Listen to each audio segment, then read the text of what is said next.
या पाचव्या शेवटच्या सहाव्या भागामध्ये आपल्या सर्वांचं आम्ही मसियामध्ये आभार मानतो आणि सर्वांना वेलकम देखील करते. हा जो अभ्यासक्रम जो आहे तो पृथ्वी जे काय आहे की अस्तित्वात ज्याप्रमाणे त्यांनी आणले त्याबद्दलचा जो अभ्यासक्रम आपण आता चालू करत आहोत. पुन्हा त्या पहिल्या वचनाकडे जाऊया. उत्पत्तीचा पहिला अध्याय आणि पहिल्या वचनामध्ये बेराशीत 12 एलोहिम एत हा शमायिम वे एत हा एरेस्ट, अर्थात प्रारंभी एलोहिमने आकाशे व पृथ्वी ही अस्तित्वात आणली. यामध्ये कोणकोणत्या व्यक्ती आहे ही माहिती करून घेणे फार महत्त्वाचे आहे. प्रारंभी हा शब्द मसीहाबाबत म्हणजे एलोहिमच्या मुलाचा संदर्भात जातो. प्रकटीकरण 22 अध्याय आणि 13 वचनामध्ये येशू मसीहा हा स्वतः सांगतो, मी प्रारंभ अर्थात सुरुवात आहे. प्रारंभ या शब्दामध्ये मसीहा हा वचनात दर्शविलेला आहे. या मसीहाच्या शब्दाच्या ऐवजी ख्रिस्त हा शब्द वापरू नये, कारण ख्रिस्त हा शब्द गौण हलक्या जातीचा आहे. मसीहा या शब्दाच्या बरोबर तो बराबरी करू शकत नाही, कारण मसीहा हा हिब्रू शब्द अति उच्च दर्जाचा व श्रेष्ठ नाव असे ते आहे. त्याप्रमाणे जुन्या करारामध्ये मसीहा या शब्दाला एकूण 39 वेळेस तो शब्द संदर्भामध्ये पाहायला मिळतो. त्याचप्रमाणे जुन्या करारामध्ये ख्रिस्त हा शब्द एकदाही आलेला नाही. वास्तविक प्रारंभी पहिला अध्याय आणि पहिल्या वचनामध्ये हे संक्षिप्तमध्ये प्रस्तावना व माहिती दिलेली आहे, पण ती कशी अस्तित्वात आणली हे पुढील वचनामध्ये सविस्तर माहिती दिलेली आहे. प्रारंभी म्हणजे मसीहा या शब्दाबाबत इतर संदर्भ देखील आपण पाहूया. इब्री लोकांचं पत्र पहिला अध्याय आणि दुसऱ्या वचनामध्ये पाहायला मिळतं की आणि त्याच्याकडून म्हणजे मसीहाकडून त्याने विश्व अस्तित्वात आणलं.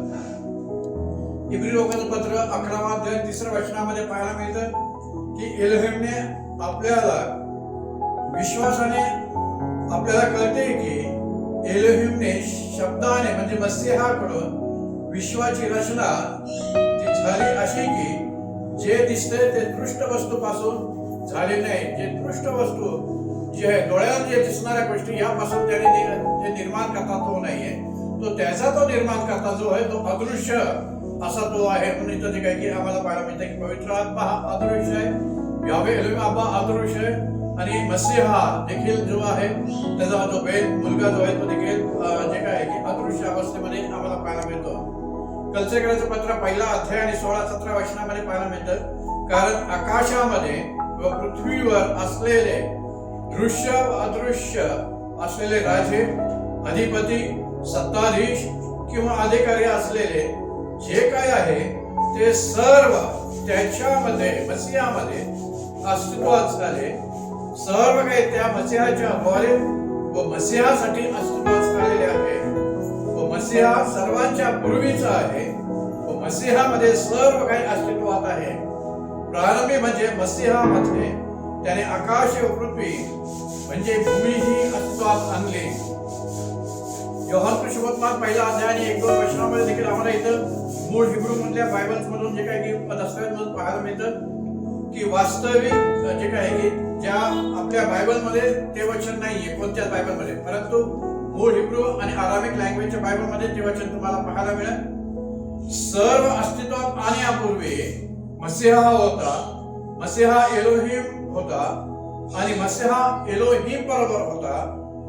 मसीहाच्या द्वारे यावे अदोन एलोहिमने सर्व अस्तित्वात आणले. एलोहिम या शब्द हिब्रू शब्दामध्ये यावे अदोन अब्बा व त्याचा मुलगा अदोनाय मसीहा आणि कॉदोश रुआ म्हणजे पवित्र आत्मा हे समाविष्ट आहे. अर्थात यावे अदोनेने आज्ञा केली, कारण त्याने आज्ञा केली आणि ती अस्तित्वात आली. हिब्रू स्तोत्र संहिता 148:5 मध्ये अदोनाय येशू मसीहा ज्ञान, त्या मसीहामध्ये ज्ञानाचे व बुद्धीचे सर्व निधी गुप्त आहे. कलसेकराचं पत्र 2 अध्याय 3 वचन पाहायला मिळतं. आणि कॉदोश रुआ सामर्थ्य परंतु कादोश्रुवा पवित्र आत्मा तुम्हावर येईल तेव्हा तुम्हाला सामर्थ्य प्राप्त होईल. हे मूळ विवेचनामध्ये पाहायला मिळते.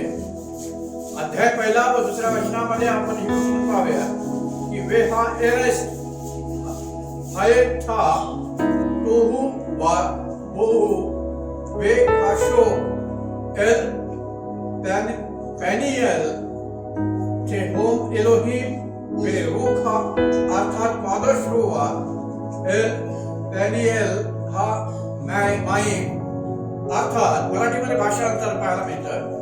आणि पृथ्वी आकार विरहित व रिक्त होती आणि जलाशयावर अर्थात वायुरूप जलाशयावर अंधकार होता आणि एलोहिमचा आत्मा जलाशयावर गिरट्या घालत होता.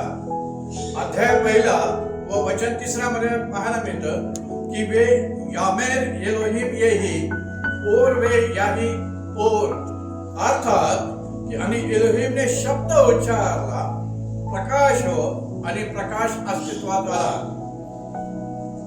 अध्याय 1 आणि वचन 4 मध्ये वे आर एलोहिम एक हा और कीटो वे या बेरेल एलोहिम बेईन हा और यू बेथी हा ओशेक आणि एलोहिम ने प्रकाश पाहिला की तो चांगला आहे आणि एलोहिमने प्रकाशापासून अंधकार हा वेगळा केला.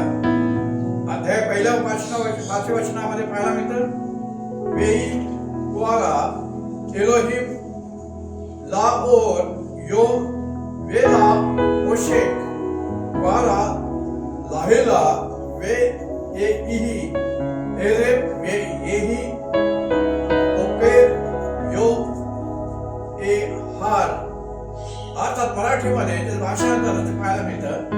आणि एलोहिमने प्रकाशाला दिवस म्हटले आणि अंधकाराला रात्र म्हटले आणि संध्याकाळ झाली व सकाळ झाली हा पहिला दिवस. वास्तविक या बाबत 2 बाबी पाहायला मिळतात. अंधकाराच्या बाबतीत 2 बाबी पाहायला मिळतात. पहिली बाब दृश्य निर्मिती करण्याच्या आधी जे सैतानाने आकाशामध्ये अनेक देवदूतांना मिळून जे काही बंडाळी केलेली होती त्या बंडाळी करणाऱ्या सर्व देवतास त्यावेळेस आकाशाखाली टाकून दिलेले होते.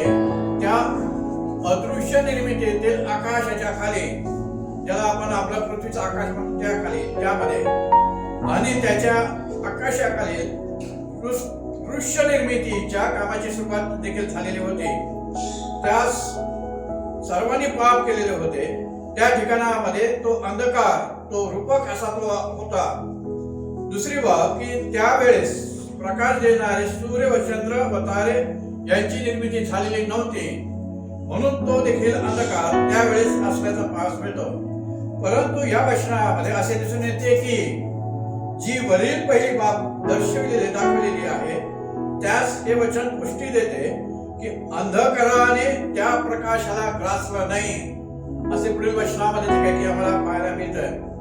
अध्याय 16 व 6 वचनामध्ये वे और एमेर एलोहिम येही वारा बे वेक हा माई बी हाय माबेदिल बेइन माईम ला माईम. मराठीमध्ये त्याचं भाषांतर आपल्याला पाहायला मिळतं की आणि एलोहिमने शब्द उच्चारला जलाच्या मध्ये अर्थात वायुरूप जलामध्ये अंतराळ हो आणि ती जलाशयापासून जलाशय ती वेगळे करो. अध्याय 1 व 7 वचनामध्ये इथं पाहायला मिळतं की वे हा असा एलोहिम एक हा रॉके वे या बादल बाईन माईम अशेर मी ता हात ला राखी वे बाईन हा माईम अशेर मे अल ला राखीर वा ए हाया खेन. मराठीमध्ये भाषांतरामध्ये पाहायला मिळतं की आणि एलोहिमने अंतराळ केले आणि त्याने अंतराळाखालच्या अर्थात वायुरूपी जले जले अंतराळाच्या वायुरूपी जलांपासून वेगळी केली आणि तशी झाले. 8व्या वचनामध्ये पाहायला मिळतंय की वाला एलोहिम लारा वा शामाईम वा ए हाया एरे वा ए हाया बोकोर योब शेनी. मराठीमध्ये भाषांतर पाहायला मिळते की आणि एलोहिमने अंतराळाला आकाश म्हटले आणि संध्याकाळ झाली व सकाळ झाली हा दुसरा दिवस. 9व्या वचनामध्ये पाहायला मिळतं पहिल्या अध्यायाच्या वचनामध्ये वायो अमर एलोहिम क्वाऊ हा माहीम मित्ता हात हा शामाईम एल वास्कोम एथेद मिथारा हा याबाश वाय हायाश खेन. अर्थात त्याचं भाषांतर पाहायला मिळतंय की आणि एलोहिमने शब्द उच्चारला, आकाशाखालची जले एका ठिकाणी एकत्र हो आणि कोरडी भूमी दिसो आणि तसे झाले. या चित्रामध्ये आम्हाला इथं पाहायला मिळतं की मोठ्या वायू जलाचे लहान व मोठे दोन भाग पाडले. लहान वायू जलाला खाली ठेवले आणि मोठा वायू जलाचा जो संच आहे तो आकाशामध्ये वर ठेवलेला आम्हाला पाहायला मिळतो. पुढे पाहायला मिळतंय की कारण त्याने समुद्रावर तिचा पाय घातला, त्याने जलप्रलयावर तुला स्थिर केले. स्तोत्रसंहिता 24 आणि 2 मध्ये जे काही की आम्हाला इथं पाहायला मिळतं. स्तोत्रसंहिता 2 मध्ये जे काही पाहायला मिळतं, स्तोत्रसंहिता 95 आणि 5 मध्ये इथं जे काही की आम्हाला पाहायला मिळतं की समुद्र त्याचाच आहे आणि त्याने तो निर्माण केला. कोरडी भूमीही त्याच्या हातची घडवलेली गेली. स्तोत्र 95:5 मधील वचनामध्ये जे काही की आम्हाला पाहायला मिळतं, इथं पाहायला मिळतं की वरच्या चित्रामध्ये की लहान वायू जलाशयाच्या द्रवरूप जलाशयामध्ये जे काय की तो रूपांतर करून द्रवरूप जलाशयातील व जलाशयापासून पृथ्वी ही अस्तित्वात झाली किंवा त्याने आणली. आता इथं जे काही की आम्हाला पाहायला मिळतं की जरी ही पृथ्वी ही तयार केलेली आहे, परंतु पाण्याच्या द्वारे पाण्याच्या मधून जे काय की धूलकण हे जे तयार करून पृथ्वी जी काय की तयार केली, तरी देखील पुढे आम्हाला पाहायला मिळतं की हिरव्या संदेशात त्या बाबतीत तो दाखवत आहे की हे जे समुद्राचं जे पाणी द्रवरूप पाणी जे झालेलं आहे ते द्रवरूप पाणी आम्हाला पाहायला मिळतं की 11 स्वरूप धारण करू शकतं. अफाट असं त्याला जे काय की सामर्थ्य किंवा ताकद त्याच्यामध्ये असते आणि जे काय की तो पुढे जे काय की नॉन कंट्रोलवर किंवा तो कंट्रोल करता येत नाही अशा प्रकारचं त्याचं स्वरूप असं ते होतं. म्हणून सुरुवातीला आम्हाला पाहायला मिळते की तो हिरव्या संदेशा ग्रंथामध्ये 5वा अध्याय आणि 22व्या वचनामध्ये तो दाखवते, मी तर समुद्राला वाळू ही सीमा नेमलेली आहे. वाळू ही सीमा नेमलेली आहे. मी सनातन ही सर्व काळची मर्यादा त्याचे उल्लंघवत नाही. त्याच्या लाटा उचलतात तरी त्यांना त्याचे काही चालत नाही. त्या गर्जना करतात तरी त्यांना ते उल्लंघित करता येत नाही. हिरव्या संदेशाला येते की हे जे पाणी जे आहे द्रवरूप पाणी जेव्हा झालेलं आहे ते आम्हाला पाहायला मिळतंय की ते जे काय की अफाट अशा लाटा उचलणारे गर्जना करणारे असे तो जे काय की त्या पाण्याला तो दाखवते. पुढच्या खालच्या त्या चित्रामध्ये इथं पाहायला मिळतंय की लहान जलाशयातून पृथ्वी निर्माण करून त्यामधून कोरडी भूमी तयार केलेली पाहायला मिळते. लहान जलाशयाला आम्हाला पाहायला मिळतं की त्याने समुद्र असं म्हटलेलं पाहायला मिळतं. परंतु ह्या समुद्राला देखील त्याने वलयाची मर्यादा, गोलची मर्यादा ही नेमून ठेवलेली आहे. त्या मर्यादेच्या बाबतीत देखील वचन आम्हाला पाहायला मिळतं. आणि समुद्राच्या आतील जी कोरडी भूमीमध्ये त्याने जे काय की उत्पाद करू नये किंवा नासडी करू नये म्हणून त्याच्या लहरी लाटा ज्या आहेत त्या सर्व जे आहे ते थंड करण्यासाठी किंवा त्याला जे काय की मर्यादा त्याने नेमून ठेवली. वाळू समुद्राच्या किनाऱ्याला जे वाळूचे आम्ही पाहतो की जे ठिकाण जे आहे ते सर्व समुद्राचे जे लाट आहेत त्या तिथं जे तिथपर्यंत ते येतात. इथं पाहायला मिळतं की वाळूच्या द्वारे त्याने जे काय की दुसरी मर्यादा त्या समुद्रावर ठेवलेली आहे. इथं आम्हाला पाहायला मिळतं की हे तर जाणून बुजून विसरतात की एलोहिमच्या शब्दाने म्हणजे मसीहाने आकाशापूर्वीच त्या निर्माण केली होती आणि पाण्याच्या योगे घडवलेली पृथ्वी अशी झाली पाण्यातून पाण्याच्या योगे घडवलेली पृथ्वी अशी झाली. दुसरे पेत्र 3 अध्याय आणि 5 वचनामध्ये जे काही की हा भाग इथं आम्हाला पाहायला मिळतो. या सर्व वचनाच्या द्वारे पृथ्वीच्या निर्मितीच्या बाबतीत माहिती मिळते की वायुरूप जलाचे 2 संच आहेत. त्यातील एक संच खाली संच आहे व आकाशावर जे काही की दुसरा वायू जलाचा संच मोठा जो संच तो ठेवलेला आहे. आणि लहान जलाशयाच्या संचातून यावे इलेव्हनने आज्ञा केली आणि अर्थात शब्द उच्चारला म्हणजे पुत्र जो मसीहा याला त्याने सांगितलेले की सर्व वायुज्वले एकत्र जी विखरलेली होती ती विखरलेली होती ती सर्व विखरलेली जले मसीहाने पवित्र आत्म्याच्या सामर्थ्याच्या द्वारे ती एकवट केली. या एकवट करण्याच्या प्रक्रियेच्या वेळेस वायुरूप जले ही द्रवरूप मध्ये रूपांतर केले. तरी द्रवरूपात त्याने जे काही ती जले केली पण अनेक वायू त्या द्रवरूप जे काय आहे की द्रवरूप जलामध्ये ती अस्तित्वात असलेले पाहायला मिळतात. ते आपणास जे काही की 6व्या व 7व्या वचनामध्ये जे काही की आपण पाहिलेलं होतं. सर्व जल एकवट करून त्यामधून कोरडी भूमी दिसो ते थोडक्यात सांगितलेलं आहे. थोडक्यात त्याने उपचार केलेला आहे. परंतु पवित्र शास्त्रामध्ये अनेक ठिकाणी ते कसे निर्माण केले हे सविस्तर केलेलं आहे. फक्त उत्पत्तीचा अभ्यास करत बसणं आणि त्यामध्ये न कळणं हा भाग ती पवित्र शास्त्रामध्ये ठेवलेला नाही. अनेक पवित्र शास्त्रातील अनेक काय ठिकाणी अनेक त्या निर्मितीतले जे काही ज्या निर्माण केलेल्या त्याने त्याची सविस्तर माहिती जे काही ती पाहायला मिळते. पहिली माहिती बघूया की योगच्या टायमामध्ये जे काही योग 38वा अध्याय 1 ते 11 वचनामध्ये जे काही की आम्हाला पाहायला मिळते. पहिल्या वचनामध्ये तो एक फार महत्वाचा शब्द व्यक्त करत आहे की जे अनेक लोक ह्या उत्पत्तीतील जे काही की ह्या निर्मितीच्या बाबतीत शंका आणि प्रश्न सर्व उपस्थित करतात. वेगवेगळ्या प्रकारचे शब्दाचे जे काही की त्याने प्रश्न निर्माण करतात. परंतु त्या लोकांच्यासाठी इथं जे काय की या योगाच्या 38वा अध्याय पहिल्या वचनामध्ये तो सांगत स्वतः या व्हिडिओ बाबत की ज्याला कोणत्याही प्रकारे आध्यात्मिक मधील ज्ञान नाही, ज्या कोणाला कोणत्याही प्रकारे आध्यात्मिकचं ज्ञान नाही, जो ज्ञान शून्य आहे त्याने त्याच्या अज्ञानाच्या शब्दांनी ही बोध वचने जी आहे बोध वचनाचे ज्ञान छापू नये किंवा अंधकार पडू नये. वचन 4 ते 7 वचनामध्ये त्यांनी जे प्रश्न विचारले त्या प्रश्नाचे उत्तर मानवाला देता येत नाही.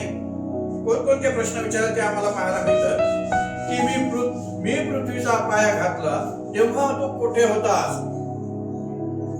तुला समजण्याची अक्कल किंवा ज्ञान असेल तर सांग. तिचे मोजमाप कोणी ठरविले बरे? तिला मापनसूत्र कोणी लावले बरे? हे तुला ठाऊक आहे काय? तिचा पाया कशावर घातलेला आहे? पृथ्वीचा पाया कशावर घातलेला आहे? तिची कोनशिला कोणी बसवली? जेव्हा पहाटेच्या तारेने म्हणजे जे अग्नीच्या द्वारे निर्माण केलेले देवदूत त्यांनी एकत्र मिळून गायन गायले आणि एलोहिमच्या मुलांनी म्हणजे अर्थात वायुरूपाच्या द्वारे जे काय की जे आत्मे देवदूत तयार केलेले त्या आत्म्याने आनंदाने जय घोष केला तेव्हा तू कुठे होतास?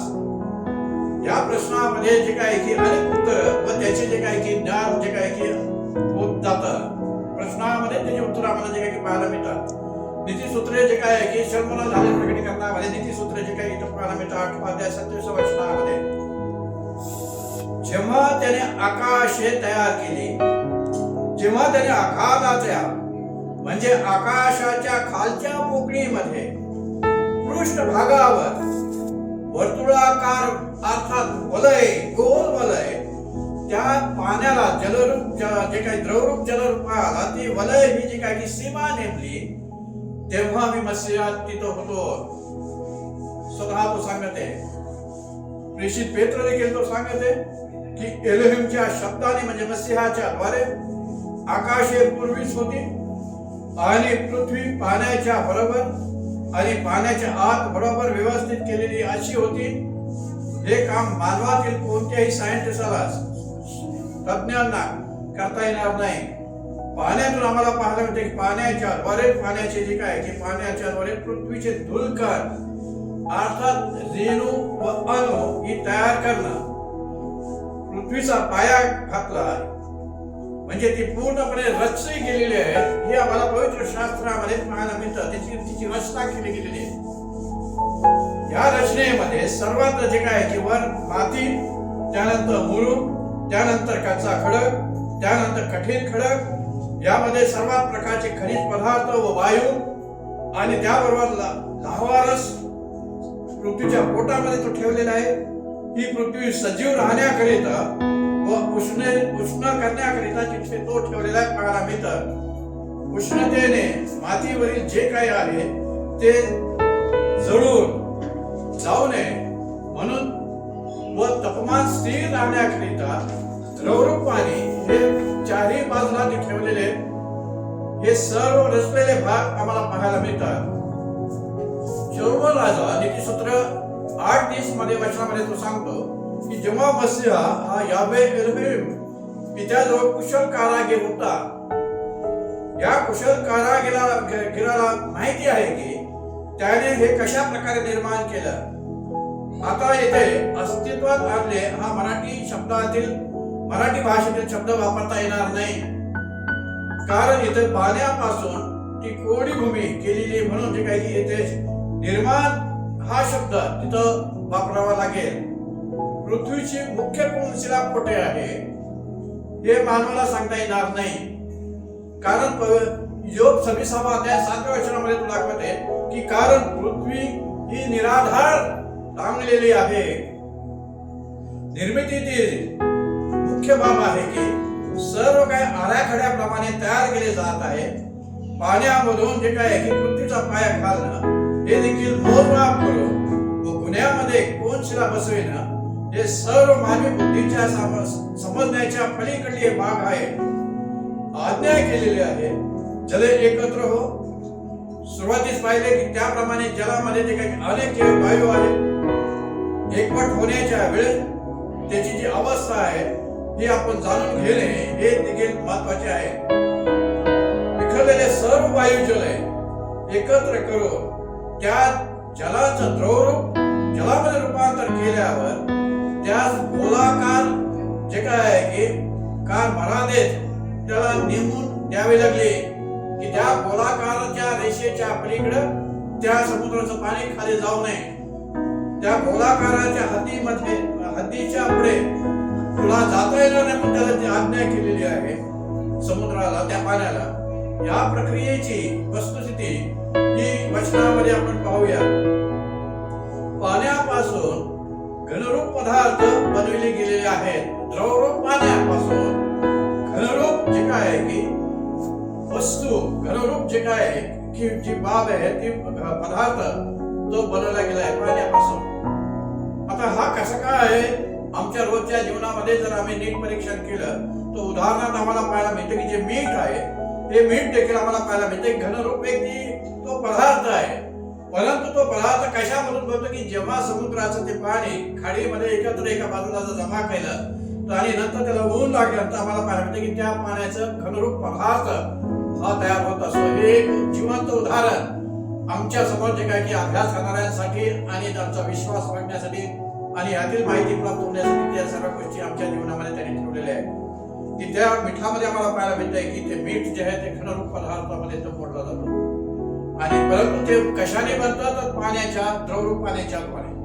तसंच ते काय की ही पृथ्वीचा धूलकण जे आहे जी पृथ्वी जे आहे ते देखील आम्हाला पाहायला मिळते पाण्यातून जरी तो जे काय तयार करते परंतु ते देखील घनरूप पदार्थाच्या द्वारे जे काय की त्यांनी ते बनवलेलं पाहायला मिळतं. योग 38 अध्याय 8 ते 11 वचनामध्ये पाहायला मिळतं की आणि समुद्र उपळून जणू काय गर्भाशयातून बाहेर निघाला तेव्हा त्याला दार लावून कोणी अडवले. त्या सागरावर मेघाच्या वस्त्राचे पांघरून कोणी घातले. घनदाट अंधाराने त्याला कोणी लपटून टाकले. जेव्हा मी त्याला माझी सीमा ठरवून दिली आणि आडसळे व दरवाजे लावले आणि मी म्हणालो तू इथवरच ये, याच्या पलीकडे तू येता कामा नये. तुझ्या उन्नत लहरी थांबल्यास पाहिजे. योबाचा जे काय की 38 अध्याय 8 ते 11 वचनामध्ये पाहायला मिळते की तो त्या समुद्राच्या लाटाला तो आज्ञा करत आहे की तुझ्या उन्नत लहरी ज्या आहेत त्या हितपर्यंत तो येईल. त्या तो भले नेमून ठेवलेला आहे किंवा जी वाळू नेमून ठेवलेली मर्यादा त्याची तिथपर्यंत तो येईल. पुढे आम्ही पाहतो की नीतिसूत्र जे काय की 8 अध्याय 28 आणि 29 वचनामध्ये पाहायला मिळतं की जेव्हा त्याने वरती मेघ दृढ केले, जेव्हा त्याने आघाताचे झरे बळकट केले, जलांनी त्याची आज्ञा उल्लंघू नये म्हणून जेव्हा त्याने समुद्राला मर्यादा घालून दिली, तेव्हा त्याने पृथ्वीचा पाया नेमला. अर्थात जलरूप वायूला त्याने पूर्णपणे जे काय की आज्ञेच्या द्वारे एक मर्यादा घालून ठेवली की त्या आज्ञेचे त्याचे उल्लंघन करू नये. एक सीमा नेमून ठेवली की त्याच्या पुढे तू जायचं नाही. त्यानंतर त्याने जे काय की ही पृथ्वीचा जो पाय आहे तो तिथं तो घातला पण पाहायला मिळतो. स्थिरता झाल्यानंतर येथे दोन्ही जलांच्या बाबतीत सांगितलेले आहे. पहिला भाग पाहायला मिळतो की खालील लहान द्रवरूप जलाचा संच हा व दुसरा आकाशातील मोठा वायुरूप जलाचा संच. योग 38 अध्याय 9 आणि 10 वचनामध्ये जलाशयाच्या बाबतीमध्ये जो आहे वरील जलांना देखील त्याने कवाड व दरवाजे, कवाडाचा अर्थ खिडकी व दरवाजे हे लावलेले आहे. म्हणजे त्यास एक नेमून ठेवलेली ती मर्यादा, सीमा मर्यादा आहे. ती सीमाची मर्यादा आहे. तो जेव्हा आज्ञा करेल तेव्हा जल जे खाली पडतील ते खाली पडतील, तोपर्यंत ते खाली पडणार नाही. आणि ह्या बाबतीत जेव्हा आम्ही त्याने आज्ञा केलेली वरच्या जलांना केलेली होती तेव्हा आम्हाला पाहायला मिळते की आकाशातून पाण्यात जे काही पाणी जे पृथ्वीवर पडले. आणि हा काळ आम्ही पाहतो की नोहाच्या काळात जलप्रलयाच्या वेळेस तो होता. जलप्रलयामध्ये जे काही की नाश करण्यासाठी त्याने जे काही की वरच्या जलाचा जो पाण्याचा जो संच आहे त्याचा त्याने तिचा उपयोग केलेला पाहायला मिळतो. हे प्रारंभी 7 अध्याय 11 वचनामध्ये आम्हाला पाहायला मिळतं की आणि आकाशाचे दारे उघडले आणि 24 दिवस व रात्र आकाशातून पाऊस जोराने पडत होता. जलप्रलयाकरिता त्याने ते दार कवाड उघडून जलप्रलय तो आणला म्हणून आम्हाला इथं पाहायला मिळतं. खालील जो लहान पाण्याचा संच आहे त्याबाबत योग सांगते की योग 38 अध्याय 8 ते 11 वचनामध्ये आणि पाणी उकळून येऊन जेथे मार्ग मिळेल तेथे वेगाने वाहत जाऊ नये म्हणून योग आम्हाला पाहायला मिळतो. 38 11 वचनामध्ये तो पाहायला मिळतं की त्यास मर्यादा नेमून दिलेली आहे. त्याच्या पुढे तुला येता येणार नाही. समुद्राच्या पाण्याला जी मर्यादा नेमून ठेवलेली की त्याच्या पुढे तुला येता येणार नाही. वायुरूप जले संत व स्थिर राहतात, परंतु द्रवरूप जले हे वाहत जाते म्हणून गोल वलयाची मर्यादा खाली पाण्याचे काही त्याने नेमून दिलेले हे आम्हाला नीतिसूत्रे 8 अध्याय आणि 29 वचनामध्ये पाहायला मिळतं. जलाने त्याच्या आज्ञा उल्लंघू नये म्हणून जेव्हा त्याने समुद्राला मर्यादा घालून दिली तेव्हा त्याने पृथ्वीचा पाया घातला. वास्तविक द्रवरूप पाणी हे फार अकरार स्वरूप जे काही आणि विनाशकारक स्वरूप ते धारण करतात. वास्तविक पुढे वचनामध्ये या संचयाला जे काही की नाव देण्यात आले आणि त्याला नाव समुद्र किंवा महासागर हा शब्द वापरलेला आहे. समुद्राच्या पाण्याचा वेग कमी होण्याकरिता व त्याचे पाणी नेमून दिलेल्या मर्यादेपर्यंत थांबावे म्हणून वाळू ही ठेवण्यात आलेली आहे. हे वचनामध्ये आम्हाला स्पष्टपणे पाहायला मिळते. मी तर समुद्राला वाळू ही सीमा नेमलेली आहे. मी सनातन ही सर्व काळची मर्यादा त्याचं उल्लंघन करणार नाही. त्याच्या लाटा उचलतात तरी त्याचे काही चालत नाही. त्या गर्जना करतात तरी त्यांना त्याचे उल्लंघन करता येत नाही. इर्मिया संदेश ग्रंथ 5 अध्याय 22 वचनात पाहायला मिळते. समुद्रातील जलामध्ये अनेक प्रकारचे वायू असल्याने ती जले फार भयंकर स्वरूप धारण करतात. उदाहरणार्थ सोडा लेमनच्या बाटलीचे झाकण ही एक मर्यादा आहे आणि जेव्हा बाटलीचे झाकण काढल्यानंतर त्यातील पाणी जोराने त्या बाटलीच्या बाहेर आतील वायू व पाणी हे दोन्ही बाहेर पडतात. हीच अवस्था खालील जलांची झाली. सर्व जले एकवट करून त्यामधील धुलीकण निर्माण केले आणि त्यानंतर त्या कणांपासून त्यांनी कोरडी भूमी ही त्याने उत्पन्न केली. ही योबाचा ग्रंथ 38 अध्याय 9 ते 11 वचनामध्ये पाहायला मिळते. परंतु आता ज्या निसर्गाने नेमलेल्या ते निसर्गाने निर्माण करताना ज्या आलेल्या त्या निर्मितीच्या ज्या मर्यादा आहेत त्याने संपूर्ण त्याने काढून टाकलेल्या आहेत आणि त्याच्याद्वारे त्या मर्यादा त्याने काढलेल्या आहेत आणि त्याच्याद्वारे मानवाचा आणि पृथ्वीचा तो नाश करीत आहे. सध्या अनेक घटनेच्या द्वारे मानवाला जे काही यावे अदोनाय एलोहिमने दाखवून दिलेले आहे. उदाहरण आम्हाला पाहायला मिळतं की समुद्राने आपली मर्यादा ओलांडलेली आहे. सुनामीच्या द्वारे, समुद्राची चक्रीवादळाच्या द्वारे अनेक पृथ्वीने देखील जे काही भूमी देखील आपली मर्यादा त्यांची पाहायला मिळते की भूस्खलनाच्या द्वारे, त्यानंतर भूमिकंपाच्या द्वारे, नद्यांच्या द्वारे पूर परिस्थिती होणं, आकाशातील तारे व ग्रह हे उल्का म्हणून पृथ्वीवर पडणं, नेमून ठेवलेले जे काही सर्व उन्हाळा व थंडी व पावसाळी ह्यामध्ये बिघाड झालेला हे देखील आम्हाला पाहायला मिळतं आणि त्याचे दुष्परिणाम मानवाला संकटे, प्रलय, अनर्थ त्यामुळे येत आहे. याचप्रमाणे वाढलेले आम्हाला जे काही त्याचे प्रमाण वाढलेले पाहायला मिळते. अर्थात ही जी मर्यादा प्रत्येक गोष्टीची निर्माण केले त्याने दिलेली होती, आज्ञा केलेली होती मर्यादा, ती मर्यादा त्याने जे काही आता काढून घेतलेली हे पाहायला मिळतं. आणि त्याच बेरेसेत मधील अभ्यासामध्ये पाहिले की ही ती पृथ्वी व पृथ्वीचे आकार शेवट मसीहाच्या द्वारे अग्नीने संपूर्ण नष्ट करून टाकणार.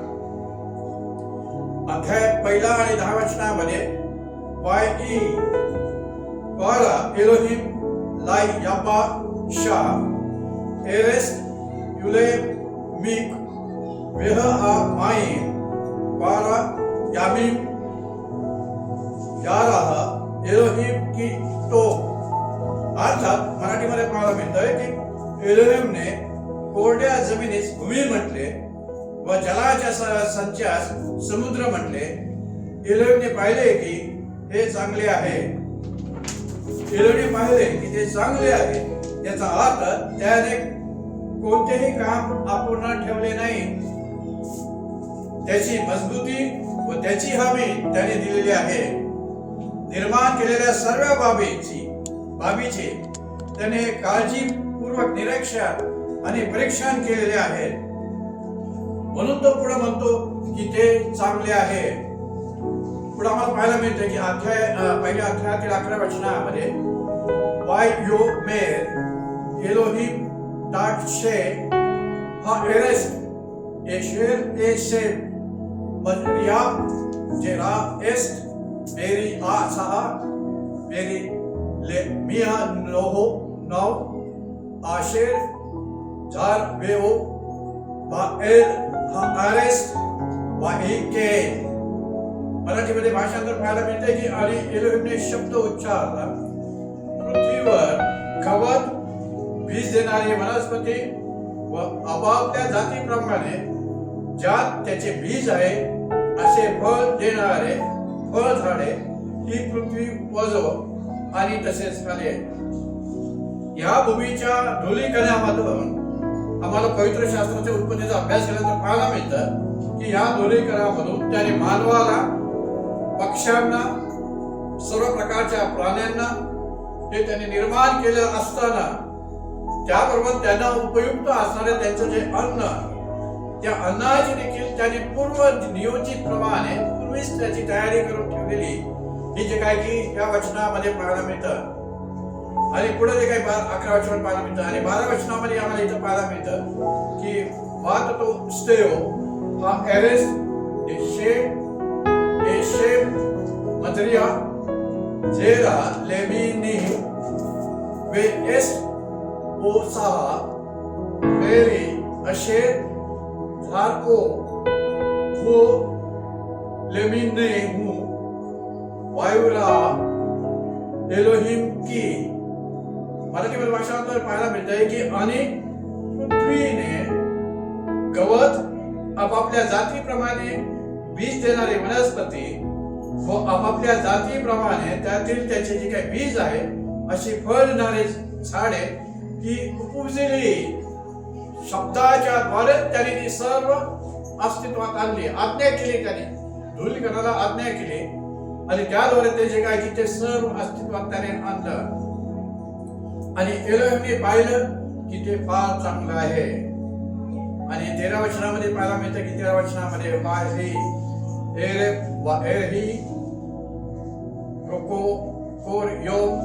शैलेशी आणि संध्याकाळ झाली व सकाळ झाली, हा तिसरा दिवस. कोरड्या भूमीतून इतर सर्व दृश्य सजीव व झाडे व हिरवळ ही त्याने अस्तित्वात आणली. शब्दाच्या आज्ञेच्या द्वारे, मसीहाच्या द्वारे, पवित्र आत्म्याच्या सामर्थ्याने ते आणली. या थोडक्या वेळेमध्ये या बेरेशीत मध्ये वचनाचा अभ्यास आपण केलेला आहे. जितके अदोनाय आपणास देऊ इच्छित आहे तेवढेच आपण घ्यावे. विज्ञानाच्या पृथ्वी व आकाश निर्माण झालेले तर्क व त्यांच्या सिद्धांतापासून आपण दूर आहोत आणि पवित्र शास्त्रातील सत्य वचनाच्या द्वारे आपल्याला जे एलोहिमने दाखवलेले आहे त्याच्यावर आपण विश्वास ठेवू आणि तो आपला निर्माण करता यावे. अदोनाय एलोहिम व तारणाऱ्या येशू मसीहावर विश्वास ठेवू यावे. अदोनाय एलोहिम अव्वाची आणि अदोनाय येशू मसीहाची मध्ये उपकार मानू, त्याचे गौरव करू व त्याला हे जे काय की हे समर्पित करू. आणि हा भाग आपला जो भाग आहे हा आपण पृथ्वीच्या निर्मितीचा भाग इथं समाप्त करत आहे. सदर हा भाग आपल्याला स्टीवन हिब्रू इन्स्टिट्यूट या जे काय की युट्यूबच्या चॅनल मध्ये आपल्याला जे काय की हे सर्व हिब्रू भाषाचं प्राथमिक शिक्षण, त्यानंतर उत्पत्तीचा पहिला अध्याय, पहिल्या वचनाचे हे जे 6 भाग आपल्याला जे काही सविस्तर जे काय की अभ्यास करण्यासाठी किंवा ऐकण्यासाठी ते आपल्याला उपलब्ध आहेत. त्याचा आपण सर्वांनी फायदा घ्यावा. आणि म्हणून आम्ही हे सर्व काय आपल्या येशू मसीहामध्ये त्याचे उपकार मानून आम्ही हे सर्व त्याला समर्पित करतो आणि शेवट समाप्त करतो. आमेन.